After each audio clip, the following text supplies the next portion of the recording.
Hi, folks. This is Don Meisner with the North Country Fishing Report. I'm going to start this week talking about Black Lake. You know, Black Lake is this wondrous body of water, this incredible 25-mile long lake that is kind of dedicated to fishing. I mean, most of the businesses that have always been on Black Lake, they're traditional and they've always been oriented towards fishing. And there is some great fishing there. And what do we think of Black Lake? When I was a kid, we thought about walleyes. And I lived far, far away, and yet people far, far away knew about the walleye fishing in Black Lake. And there's still walleyes there. But I think today it's about panfish. And the panfish that stand out are crappies. But there's also bluegill in Black Lake and sunfish, and we'll talk about that in a second. The crappie fishing lately, the fish have sort of retreated to deeper water, 12 to 15 feet of waters, where most of the people that are doing well catching them, that's where they're fishing.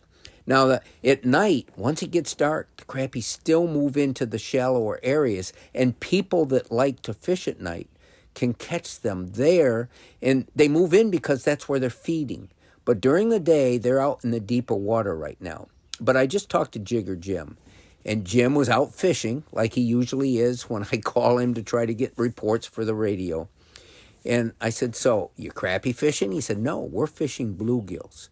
And I said, well, tell me more about this. Well, first of all, they're bluegill and sunfish. And he wanted me to tell you all this. They're very, very different. In fact, he said they taste completely different. He says, I love bluegill. I don't like sunfish at all. And I said, I think most people, including me, think of them pretty much the same. They're just sort of cousins of each other or part of the same family. But he said, no, they're quite different. Sunfish will tend to eat just about anything, whereas bluegill's primary diet is bugs. And so their meat is much sweeter. And he wanted me to tell everybody, too, that the regulation for bluegill is different now. You can only keep 25. In the past, you could keep more. So that's a really important thing for you to know. But why do you keep them?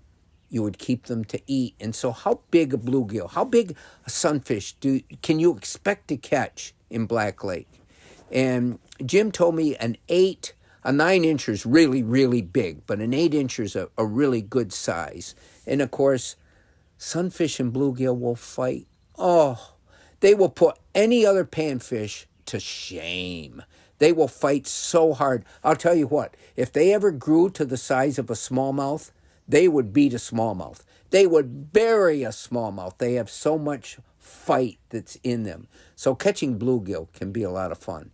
Jim says he normally uses spikes, but he says right now, worms, he says, I got to tell you, just earthworms seem to be doing the best. And we all know, I don't care how good a fisherman we are or how casual a fisherman we are, worms are a go-to, and anybody can go out there and fish worms. Anybody. You can take a bobber, you can take a cane pole, you can go out with a hook and some worms, and you can catch fish. And that's one of the true wonderful things about a body of water like Black Lake that abounds in thousands and thousands and thousands of panfish, whether it be perch, crappies, bluegill, or sunfish.